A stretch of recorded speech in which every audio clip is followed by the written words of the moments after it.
Hey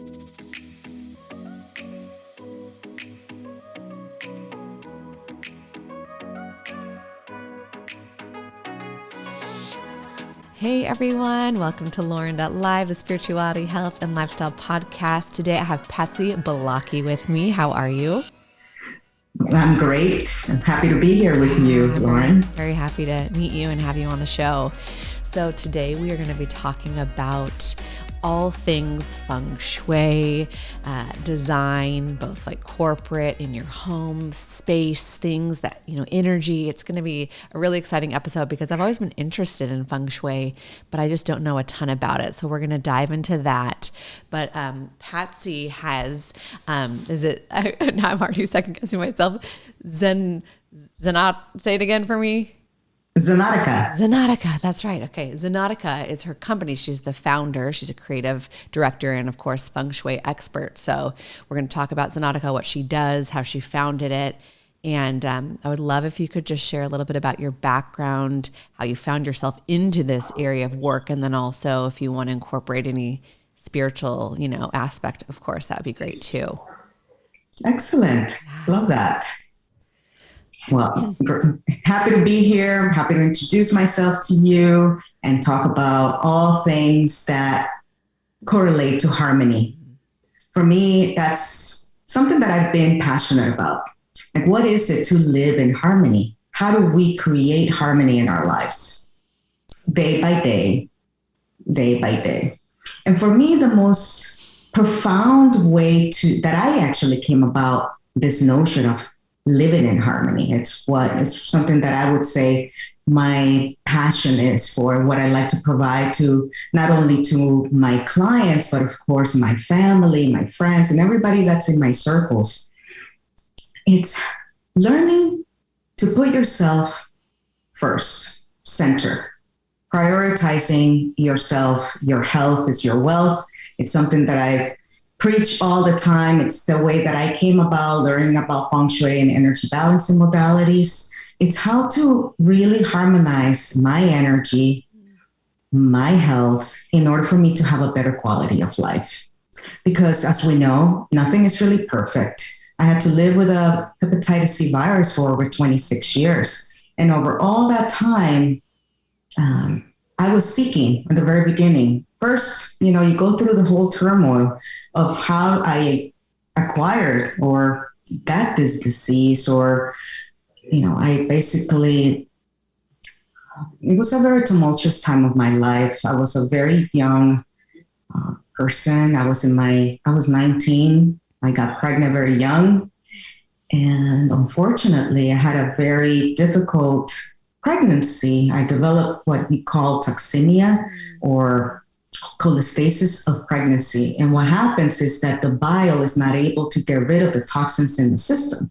So I was building toxins in my body. It's something that is genetic because my grandmother had it, my mother had it, I had it too. And if it's not if you're not paying attention to the signals, I didn't really take care of myself. I was so young, I kind of disregarded that. So to the point where I actually had to go into the ER, and luckily my son was born very healthy prematurely, but I actually lost a lot of blood through that, and my mom had to sign some papers, and to save my life, I had to get some blood in my system, and that's how I contracted hepatitis C. Okay. And I was in a coma. From what I remember, I was in the hospital for a few weeks. Didn't get to see my baby for a while, and I didn't know what was happening to me. All I remember is that I just felt so out of sorts and lost and everything. Combined with other personal situations that were happening at the time, right? My father was upset that I got pregnant so young. He had hopes for me to become an architect and do all these fun things and with my life, and I had a promising future in his mindset. But this happened, lo and behold, and it took me a few years for me to really understand what was happening to me. Like, what is this disease? Because at the time it was considered just as terrible as you would see somebody with HIV. right? It was considered like AIDS, and it's, something bloodborne and disease, and it's dirty and it's contagious. Just that word was like, okay, what's going to happen from here? And of course, I went through the medical treatments and all that. Didn't really work for me. Everything was just really, really horrible side effects with that. And I decided to look another way. I started looking into more of the spiritual aspect of well-being. It led me to understand how to cope with something that is outside of you, and to see this disease as something that I somehow attracted, spiritually speaking, as what we will call now a soul contract. And for me, what made a difference about it, what got me from feeling ashamed or dirty or less than or worthy of being punished by God, how other people were perceiving that. I deserved it. I was a bad girl. I was having sex before, marriage, things like that. And I basically made friends with the virus. And seeing it from the place where, okay, if I contracted this, what is the lesson with this? What am I going to do in order for me to continue living? Because I was happy living my life in other ways as well, but I was never really feeling balanced or really feeling wholesome, feeling a sense of belonging, or knowing that I was really on the right track of my life and fixing things here and there. I always had an affinity for fixing things, being organized in my space, always wanted to bring safety, balance, and harmony, unconsciously speaking, into my space in order for me to feel better. But what was happening is that I wasn't really looking within to feel better. I was sort of positioning myself but diving into what it is to really feel in harmony with your life and in balance with your life. That was a very hard lesson for me to go through. So to go back 26 years later, my Feng Shui teacher and mentor, she's the one that kept planting the seeds. So what do you think about, taking a look at your Hep C? Oh, I'm okay with it. I can live with this. Look, I was able to have another baby, very healthy while still having, the virus, and I'm a vegetarian. I'm this, I'm that. Like, look at me. I'm doing all these things. It's like, okay, never mind, do this. But it got to a point where, I would say in 2015, when she's like, there's a new drug that you can want to probably take a look at it. It's called Harvoni, and I'm hearing a lot of really good results about that. She's a psychotherapist also. And I said, I heard about this drug. My gastroenterologist in Miami told me about it, but I didn't really want to go into that case study because it was a fairly new drug. And I had a very, I would say, bad experiences with previous drugs that I wasn't really going into it. I was like, well, take a look and research it. I researched it a lot, few months. And then I found another gastroenterologist in Houston who also said, well, listen, you are probably one of the best candidates for this drug because your health is really great. Like if you didn't have these markers, your hepatic enzymes being elevated, you'll be fine. You're very healthy. So your treatment will be very short and less than 3 months probably. And we did it. I said, well, if it's just 3 months and if it's a pill and this and that, I said, okay, I'll do it. I did it back in 2016. I eradicated the virus. Everything was fine and dandy, but nobody told me about the side effects and nobody told me about my kind of side effects. This is what really got me into paying attention to harmonizing and really looking at your emotional body, really paying attention to your emotions and your spiritual, like how connected are you with your divine source or with your higher selves, because I had neglected. I didn't want to go back to that timeline because it was so hurtful for me, having to contract that disease, being completely depressed. My father disowned me at the time. My son's father also walked away. And so you could imagine all these different traumatic emotional experiences that I had. I really didn't want to go back to that.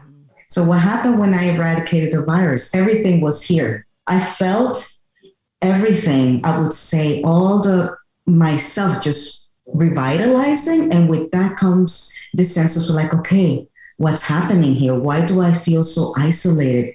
Where did that go? Where am I going with this? Because it was so fresh and it was so raw that if it weren't for my Feng Shui mentor and if it weren't for my Kriya Yoga teacher, I don't know what would have happened with me during almost a 2-year sabbatical, a spiritual sabbatical that I took. In order for me to really heal the emotional body, my spiritual sense of like, okay, I'm back.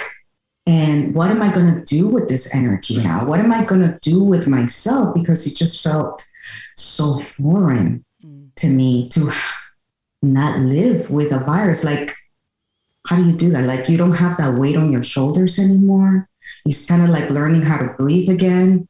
There was a period in my time of this side effect treatment that I couldn't even pick up a pen, Lauren.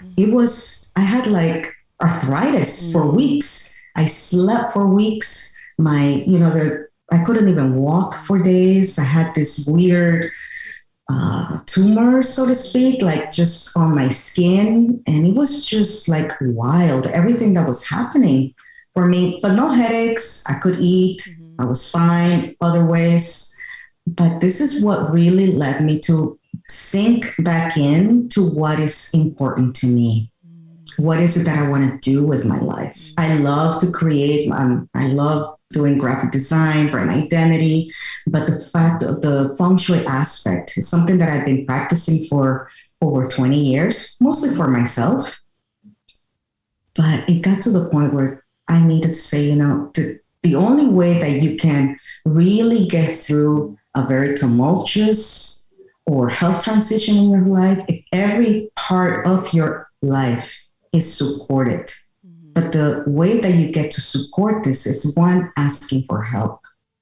2, putting yourself in the center of your circle and say, I am here. Like, you really have to own your divinity incarnated on earth. If you truly have the desire to live and thrive and love for yourself, that's the thing. How much did I love myself? I learned to love myself during those 2 years of, dealing with this Hep C thing that really got me in touch with, like, who am I? What am I doing here? Because it got to a point where it was completely blank.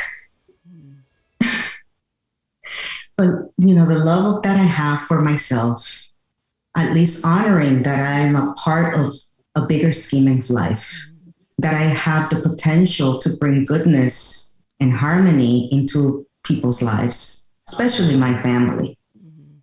It's probably the greatest thing that we can do right now, because as I'm taking care of myself, being responsible for myself, my actions, that creates that ripple effect through, if you have your children, if you have spouse, if you have your siblings, your family, then it goes into your networking circles, into whatever it is that you're involved in.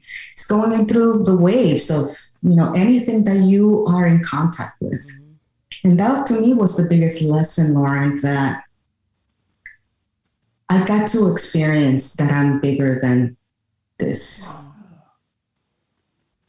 And that was the most humbling lesson and blessing that I felt through the eradication of the Hep C virus, because it's something outside of me. But then again, I had to deal with that. And it really helped to put myself in that position after having experienced COVID for over 2 years with clients and friends, like really observing how people are reacting and responding to this experience. Yeah. Something that is outside of yourself, but you have to live with it. Mm-hmm. That was very profound. Mm-hmm. Wow. Yeah.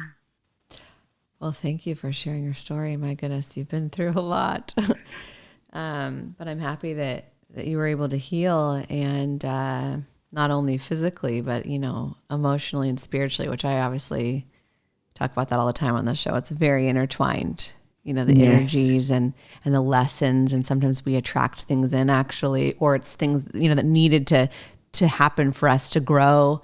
There's a lot of deeper meanings, but I'm really happy to hear that you healed and you were able to find ways to help yourself and others through it, which is so amazing.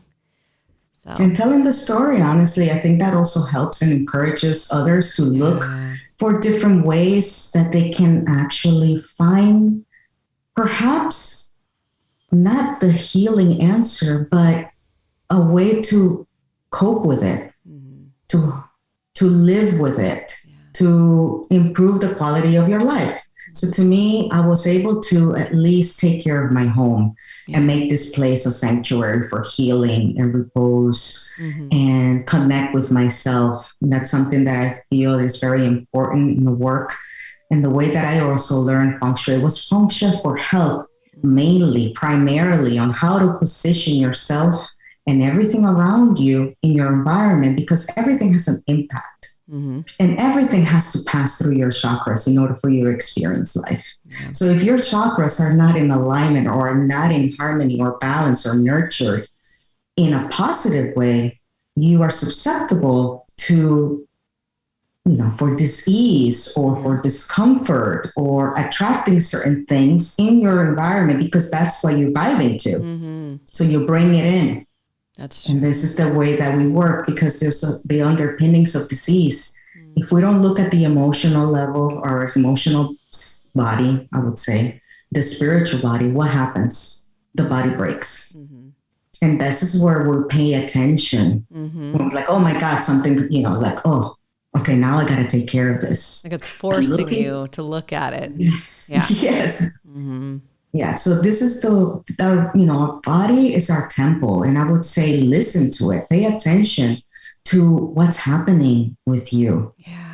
If your physical heart is hurting, go to the doctor, see what's going on, speak it out. Mm-hmm. There's a lot of things that happen with us humans. We don't tend to want to bother other people with our worries and troubles. That's something that keeps coming up, where people feel like, well, no, I can take care of myself. Or, women primarily, they're very independent. They're very strong. They have to take care of their homes, work, and everything else for generations and generations. So we're sort of programmed to do for others before we take care of ourselves. Mm-hmm. It's time to change that programming. It doesn't really work that way. What I always say is not good. If you suppress it, that's not healthy. Change begins with you. Yeah, I agree. Mm-hmm. Yeah, mm-hmm. I agree.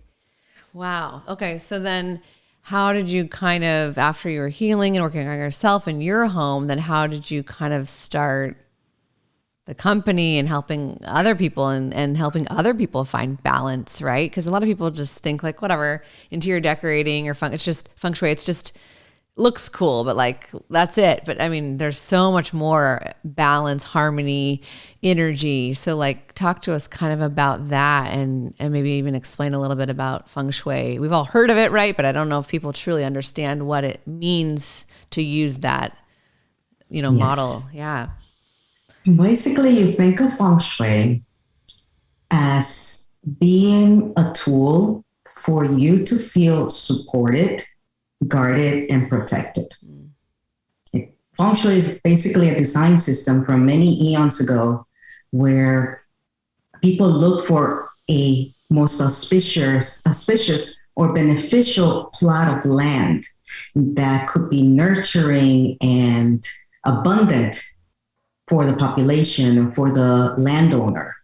And also for people who were building the tombs, especially in China, you had to have the proper place where the sun is hitting a certain way, where there's water flowing, there's a mountain in your back that protects from the winds. So everything had a purpose of how to place the tomb or the house or the temple and, the palace for now.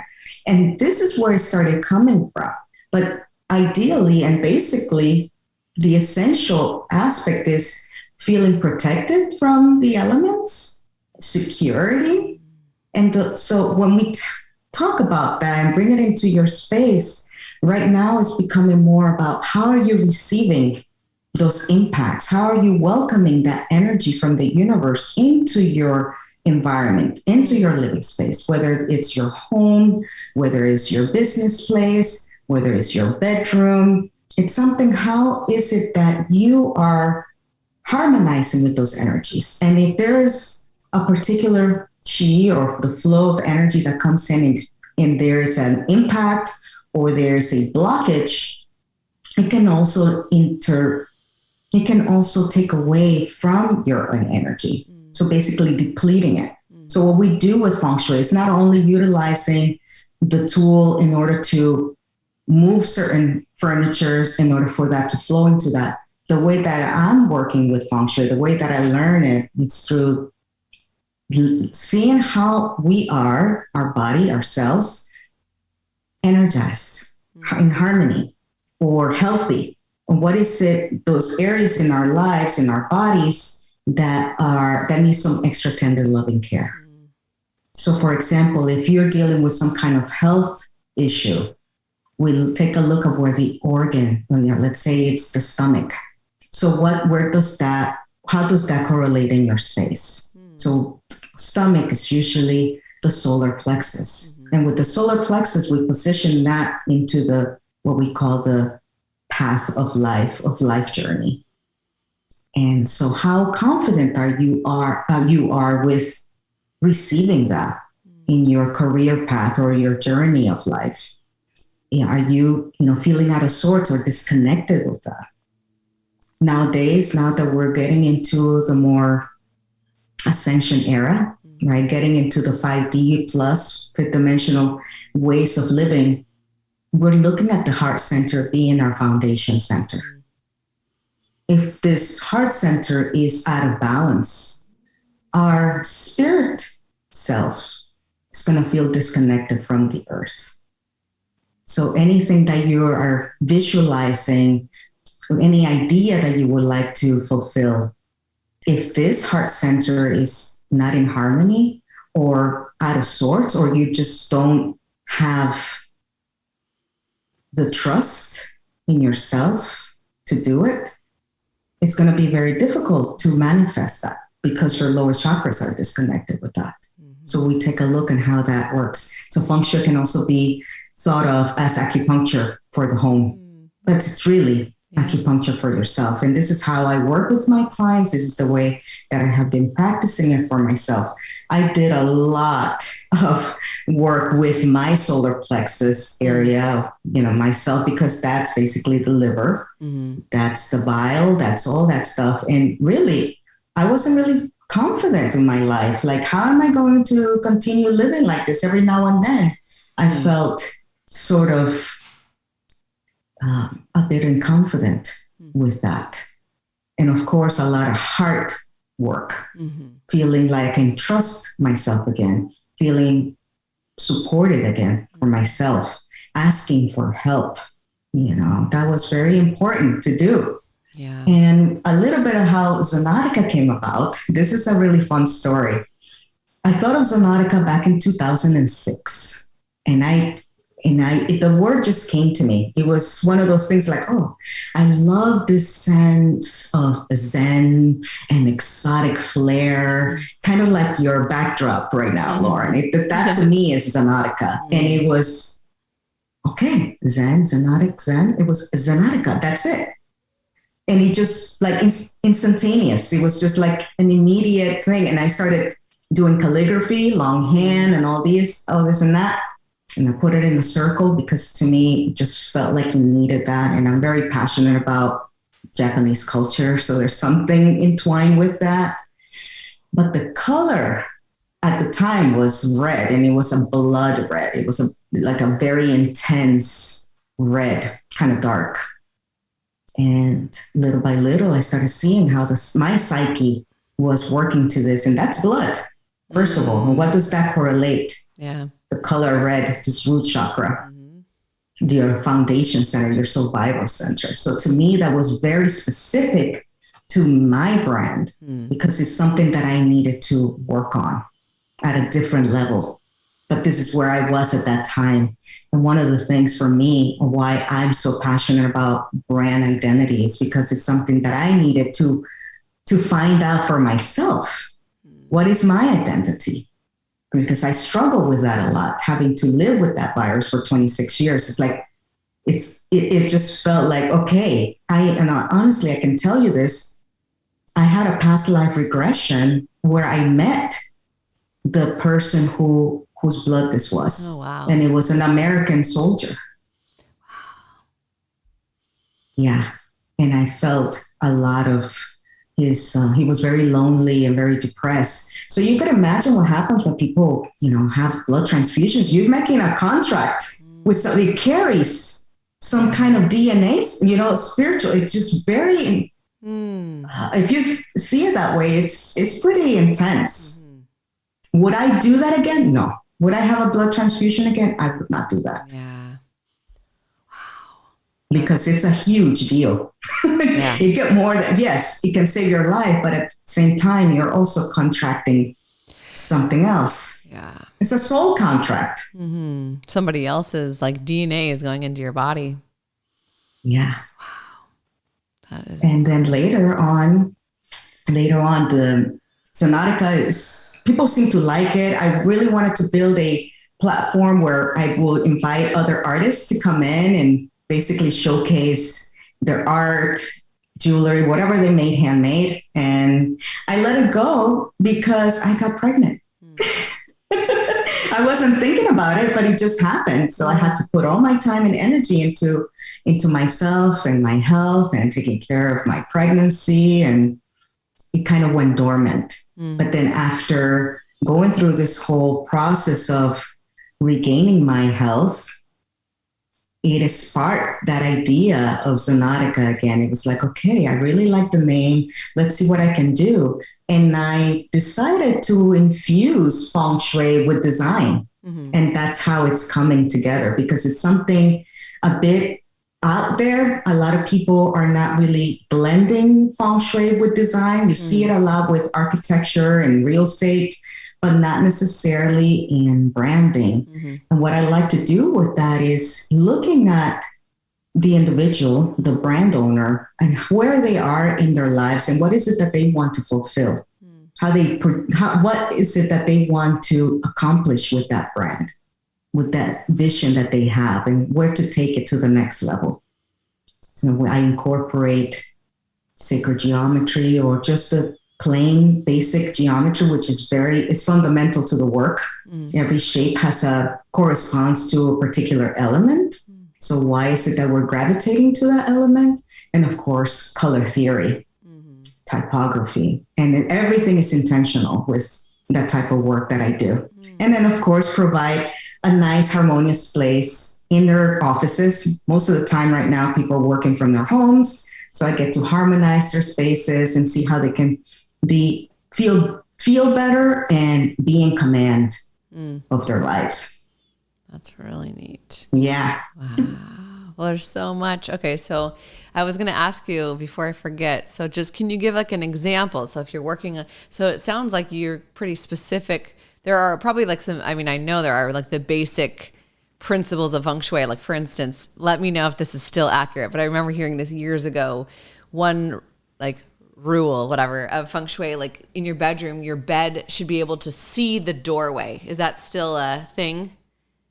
Yes. Because you don't want to be. So the way that you want to see it, yes, the way that you want to see it. A lot of people work with coordinates, right? North, south, it has to face south or north. No. The way that we do it is how you're in command of your life. So making sure that your bed or your desk or your stove, because everything signifies something, your bed, it's health. So you want to be in command of your health. So having the bed positioned in a way that is, you can see your door.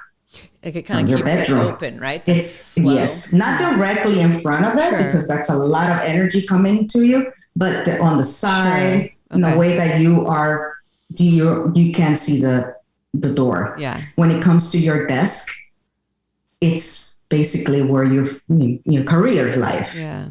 So you have to be in a good position for that. Right. Making sure that you have a wall behind you to support you. That's your mountain. Mm-hmm. Okay. Right? And you have a clear view of your door, whoever's coming in. Sure, that makes sense. To be aware. And the stove, of course, that's the money part. Mm-hmm. So are you in command of your finances? So if you're most of the time, you can see 50-50 depending on the structure or design of this kitchen. A lot of the stoves are positioned where the back is facing the front door. Mm-hmm.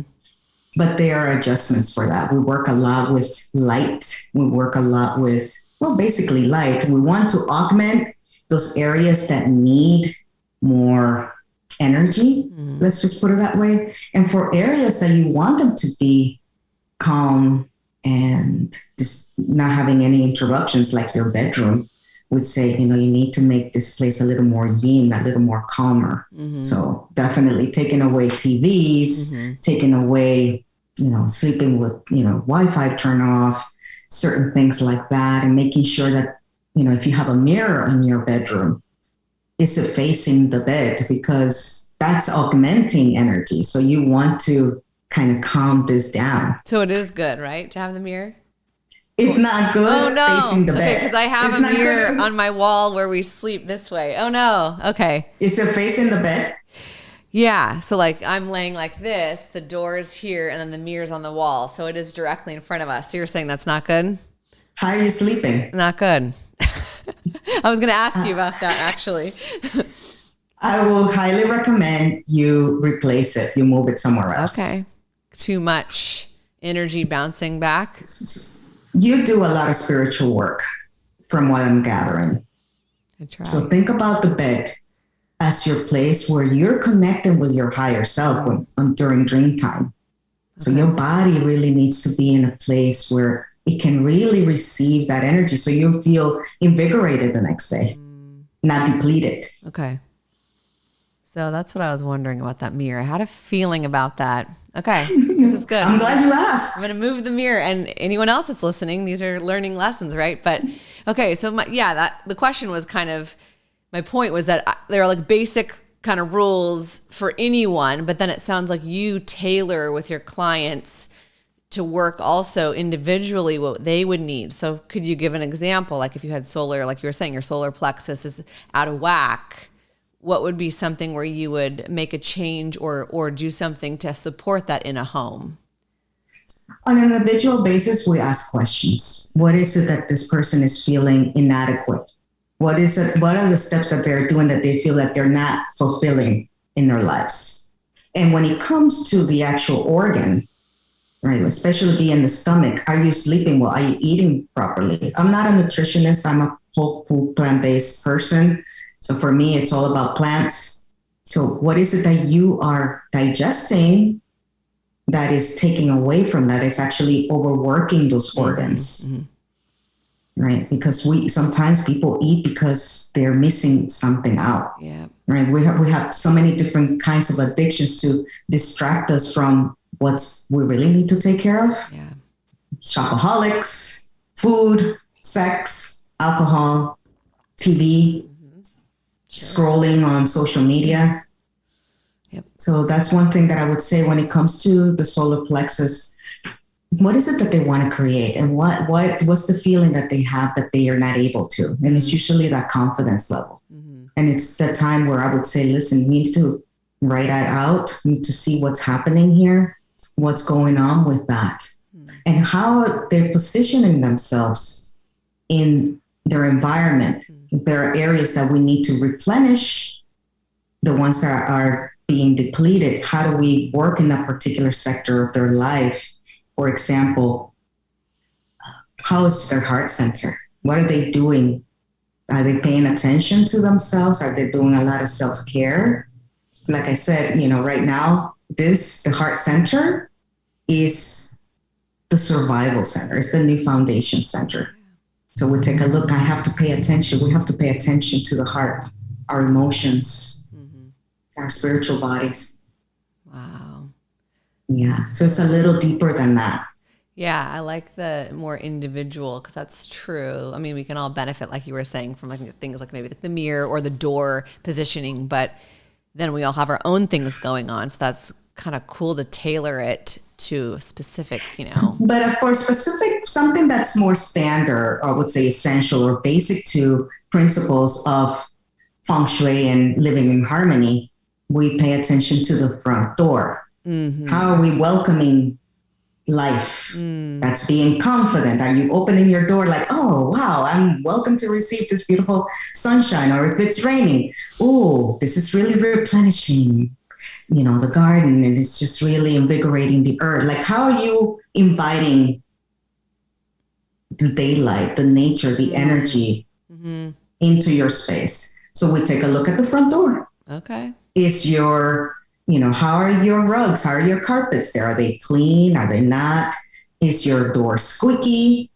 If you have windows around your door, are they clean? And do you have flowers out there? Can people see the name of your property, your house number or your office number? If not, pay attention to it, paint it. Things like that. How do you welcome those opportunities in life? That's where we start. That's the like opening to your space. Yes. That makes sense. I do need to clean my rug. I usually like to change it at the beginning of the year. Yeah. Yeah. It's a nice way to invite a new energies in. Idea. Yeah, that's really cool. Oh, wow. I really love that. I had written down and mentioned to you, I'd love to talk about biophilic design. What does that mean? Well, interesting you say that, because I came across it not too long ago either. And one thing that for me, as I studied architecture way back then, is something that I always wanted to do. And for me, sustainability and working with eco-friendly products or manufactured products was something that I always were very passionate about. And I came across biophilia through one of my Feng Shui colleagues, or I would say contemporaries, who also studied with my Feng Shui teacher. And she started talking about biophilia and biophilic design. And what I really enjoyed about her is how she incorporated the Feng Shui aspect with the elements. And it's basically how do we humans bring in nature into a constructed environment, and how to live in harmony with that. Because as you know, we have been building and overbuilding and taking away from natural resources in order to accommodate more of our life. And really, like, I see this in Houston a lot. Every other way that you're looking, there's a new development, residential development being built. It's like, wow, not enough because it's a lot of houses. And that's what I'm saying. It's like, because we are confined into constructed environments, even in school, a lot of the children don't even have time to actually be outdoors during their break. Everybody is indoors. And, those are long periods of time that you are indoors. And then what happens? You get picked up in a car or in a bus to go home into another closed environment. So what happens? We're being disconnected with nature more and more and more and more. And now with our beautiful technology, also it's another big distractor. I too, if I get into it, I'm there for not 5 minutes, maybe 10 minutes, but 10 minutes keep adding and adding and adding. So what happens with this feeling disconnected with nature? Biophilic design is basically bringing nature back into your environment. And working with the elements, the way that I studied it, is how to harmonize an environment, not only to invigorate or energize, let's say, working space, a lot of big people, and a lot of people there. But then you also have to think about the other type of industries like hospitality and healthcare, or let's say something like healthcare, for example, hospital, for to be more specific. Are you going to bring more of the fire element in there? Busy with bright colors and a lot of activity? No, because there's a lot of activity going on there already. So what you want to bring in more is the water element. You want it to be a place for healing, soothing, comfort, and of course, feeling calm, because there's a lot going on in that space. So it's basically how to work with the elements, how to incorporate them into more, I would say, commercial establishments, of course, residential as well, but how to work with that in order to harmonize with nature in an interior environment, as well as a constructed environment. Let's call it a constructed environment, because we're also looking at parks, and there's a lot of people already doing this. It's probably from the 80s, but it's becoming a little more mainstream now because of people being more aware and caring for the betterment of our planet, working with more sustainable products, and people really looking into ways of how to harmonize this, our lives better, because nature is very important. Your wallpaper, again, is how you're bringing nature back into your space. Even just the visual, A visual. And those are just reminders. But it's really working with those elements, that the actual wood or actual rock, actual metal. Yeah. You will probably have, I would say, how do we up level that experience from wallpaper to having a real potted plant on your desk? Right. Or right? The living walls are really cool. I actually have a friend that is an interior designer, and she got this really cool project in Seattle. It was actually outdoor, but it was a whole building, side of the building outside in Seattle, all planted plants. Super cool, right? So that is biophilia. Yeah, and to have some of that in your house too, I have like my fireplace is filled with pots of plants. I saw it on Etsy and I thought it was super cool. But yeah, bringing plants into your home is a good energy. And then I was thinking, when you were talking about hospitals, think how cool it would be. Because I realize they have to be sterile places, but they just sure are not aesthetically pleasing, right? How cool would it be to have like a small little, you can even buy them, right? With the little fountains with the little running water. Just that in itself would be so calming, right? In that environment.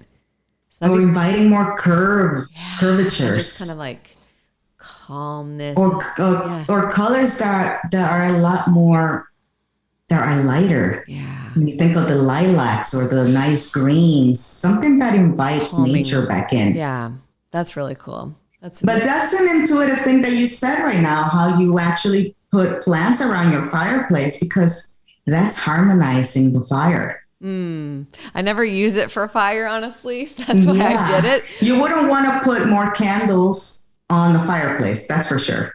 Okay. That's fire and fire. That's a lot of fire. Oh, that's funny, because in my downstairs fireplace, it's filled with the big pillar candles, because that was like a popular trend. But you're saying that's too much.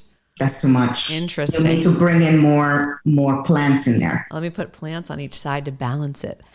Yes. Okay. There you go. See, this makes a lot of sense when you start thinking about it.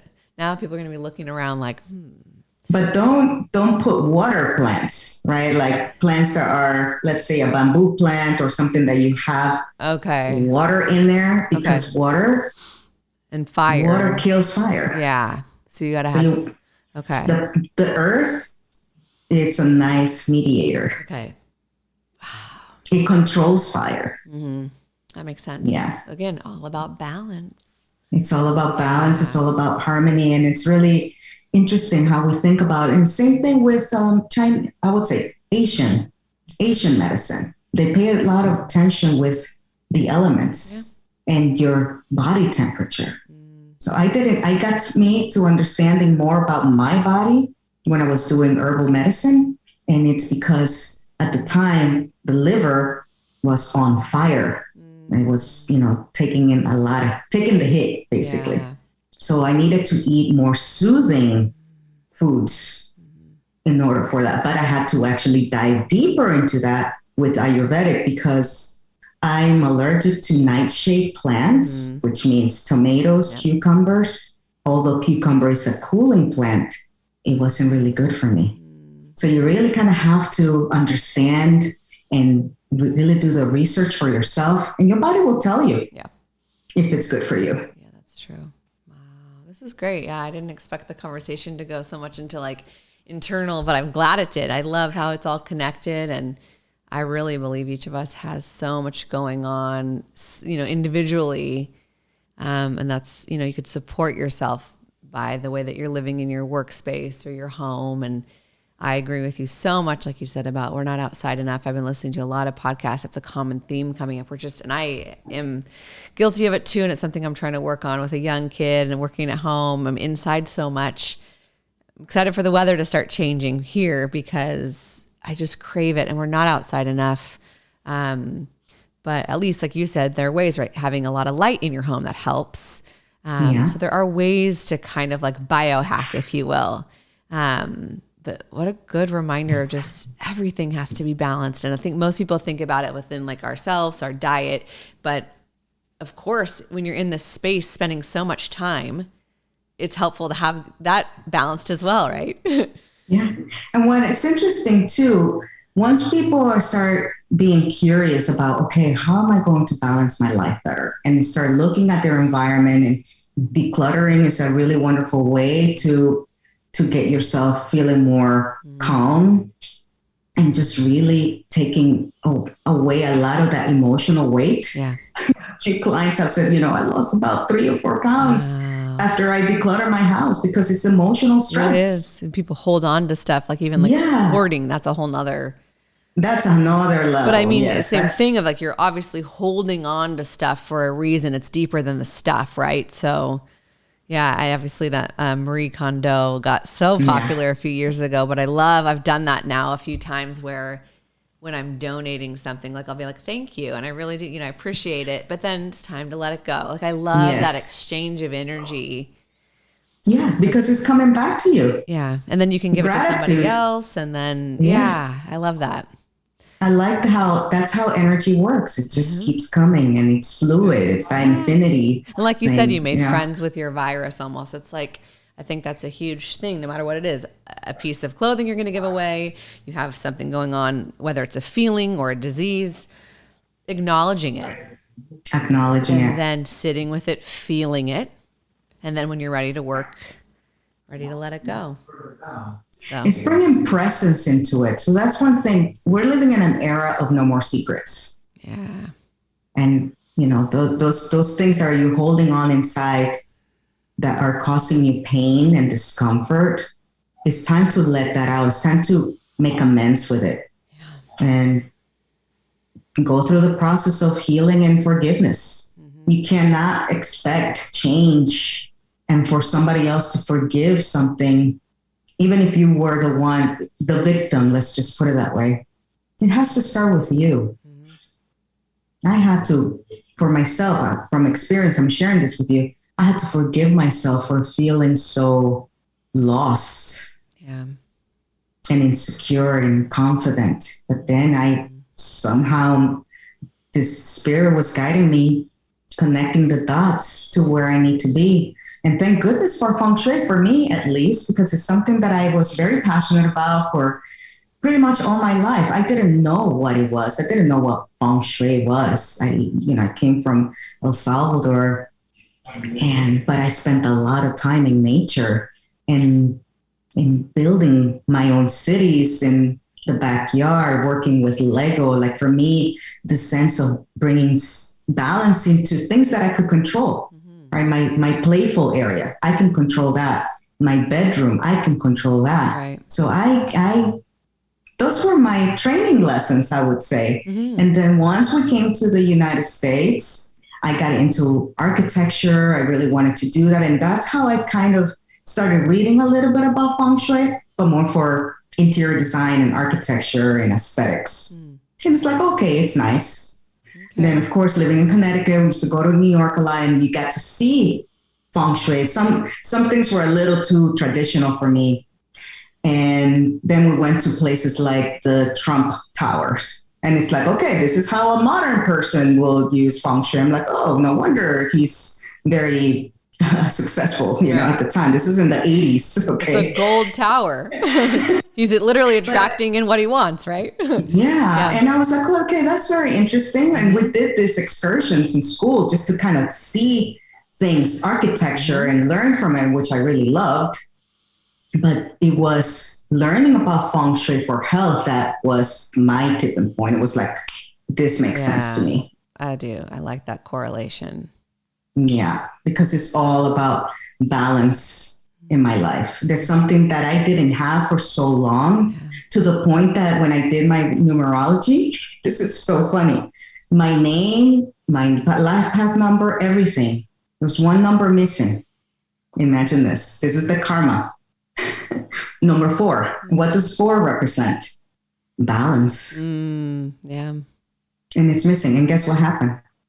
I married a man who is a 4. Perfect. You got your 4 in your life. I got my balance in my life. I got the structure in my life. That's cool. Isn't that I love amazing? That's the kind of stuff I love. Just, it's like, you can't make this stuff up. You can't. And even like the house that I'm in, like I knew it from the second we walked in. I was, this is our house. Like I just had a feeling. And I've been told by 2 different, mediums that we have kind of like a divine angelic energy in our backyard. And I need to go out and explore it more. I heard like different temperature changes and stuff, but the house numbers on my house are the same 3 numbers that I lived in before in an apartment for 7 years. And when you add those 3 numbers up, it's my favorite number. So it's like things like that, it's just interesting. What's your favorite number? 8, the infinity. Okay. Yeah. Beautiful. Mine is a 5. My house comes up to a 5. Yeah. So my isn't that favorite cool? number is a 5. Yep. And when we came to this area, there was nothing built. There was just lots and lots, just land basically. I'm like, I like it. Okay, let's see what we can build here. We came back. There was a road, but no name on the road. And we came back again. And then they showed the type of houses we could build in this area, and a lot of potential to do a lot of, let's say, personalized stuff. And then I'm like, okay, so I like this and I like that. What's the name of the street? Patsy Pence. Really? Yes. Oh my gosh. Yeah. And I was like, okay, there we go. This is and the it. Numbers added to 5. Yeah. And it's been a whirlwind over here. This house for me is my sanctuary. Yeah, that's cool. Yeah, it just really feels good. It's my safe haven. Like my bedroom for me, that's nobody. It's like closed doors. It's just for me only. That's where I sleep. That's where I meditate. That's where I'm just there with myself and my higher self. I love that. Yeah. That's so great. Wow. And I want to invite your audience to really get to see their spaces because everything's telling a story. Because everything that you have around you is telling your story. And places that you need to pay attention to, especially the ones that you've neglected, especially the ones that are collecting dust. Yeah, that's interesting. Another good tip is, what is it that you have in your attic? Because right now we're in the tax season. So a great tip that I want to share with you is, what do you have in your attic? And if you have taxes paperwork, like I know many people do, take them out, because that causes more anxiety and stress on us on a psychic level. That's interesting. Yeah. Wow. So bring it to your office, bring in the place, if it's wood, if you have a wood desk or cabinet, put it in there because it's paper. Right. Comes from wood. That's interesting. Good tip.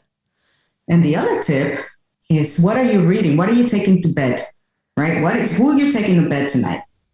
And if you think about it, what are you reading? So are you reading drama and thrillers and, crazy things like that? I would say read those somewhere else.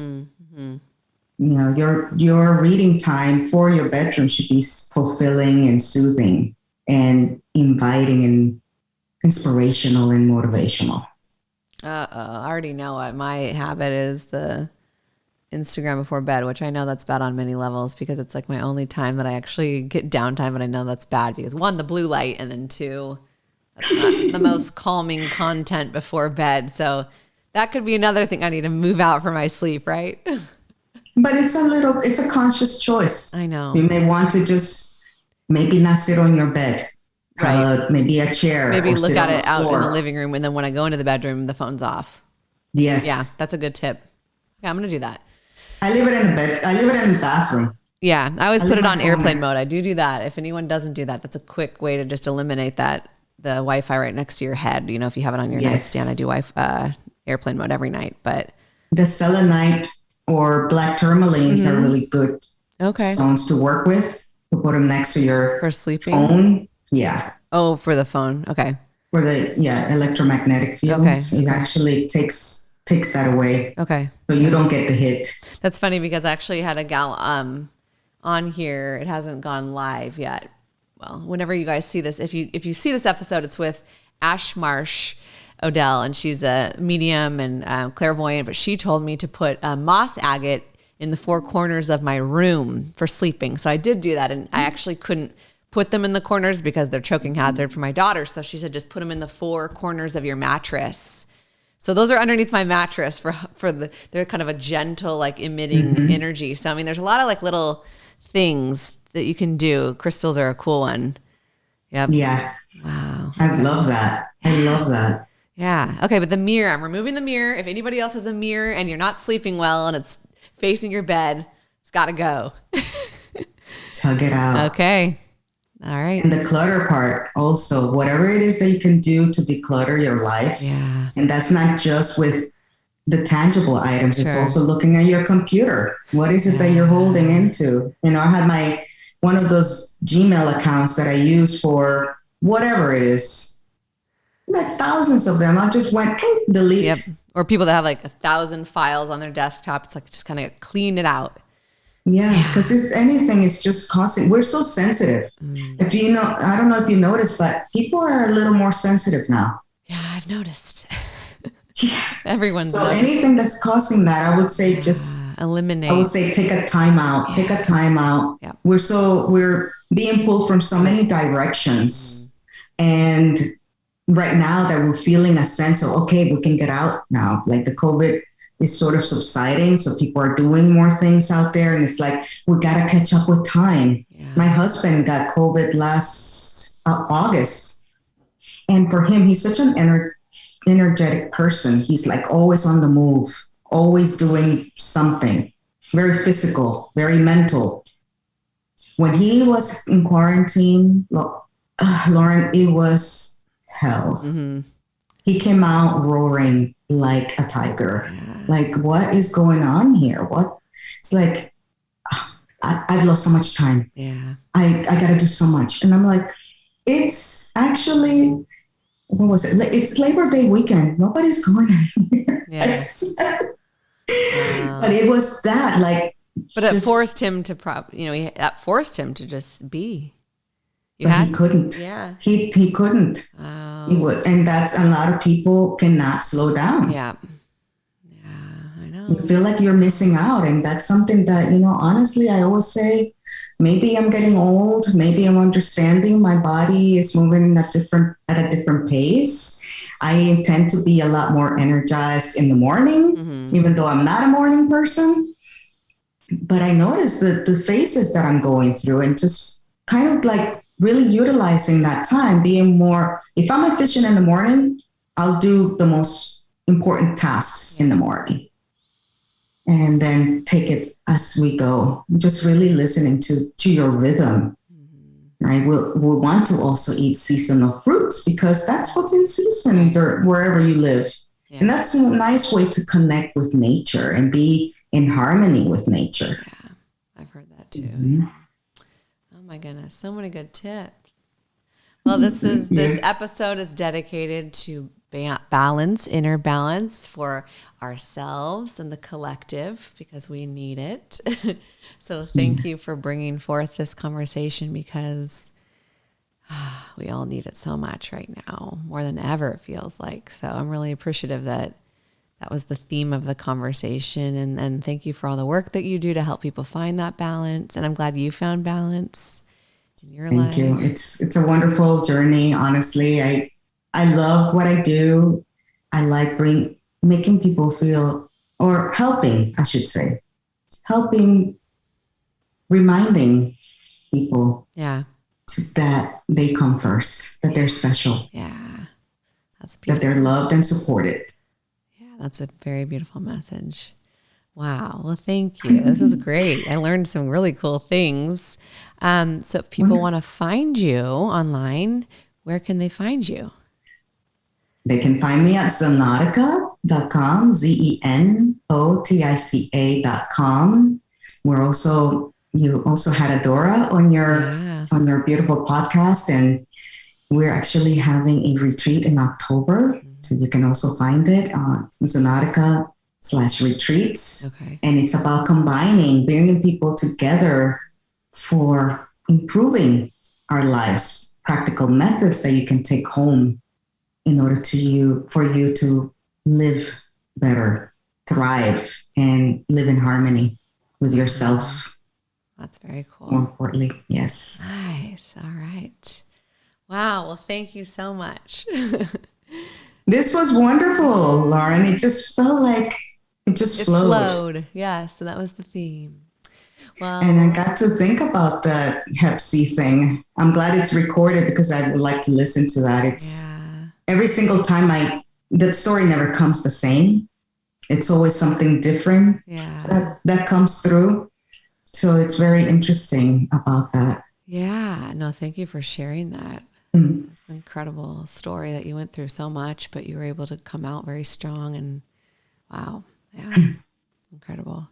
Well, thanks for the tips on the bedroom. I was going to ask you, I'm like, I really haven't been sleeping well. And I know a lot of people haven't. I think there's multiple things. I think partly is probably just something with me, some of the energy in the room maybe. And then also I think collectively, like I talked to a lot of people that have been struggling with sleep. Maybe the 5G is not helping, but I'm trying to make some changes. We had the router like underneath me. It was in my husband's office. And I was like, that has got to go, because that's coming directly up to me. So we moved in on the opposite side of the house. That's good.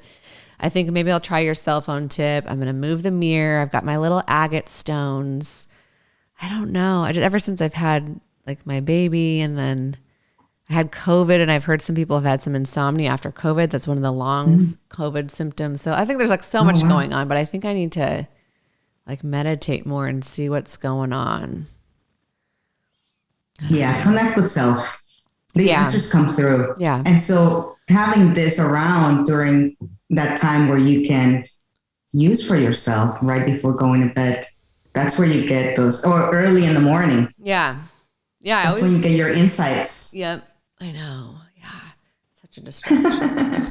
What would be kind of fun is if I did like a Instagram story or something along with that, right? Like because that'd be fun to just like kind of promote. Like I like to do that sometimes, where like I'll have the episode and like Adora, like I bought some of her oils, and then I'll like show that later on my nice Instagram, and like remind people about the episode. So it'd be fun to like correlate it. But yeah, that'd be great if you have time. Like this is what I learned right from Patsy, and these are some things that I'm doing in my home, and that could be kind of a fun thing. But I love that. Okay. Well, that was my gift to you. I'm happy to do that, especially when they're children. When it comes to family, it's part of my core mission, honestly. Okay, cool. That's really great. Thank you. You're very welcome. Okay, we'll be in touch. Yeah, so Thank nice to meet so much. you. Have a great day, and we'll be in touch for sure.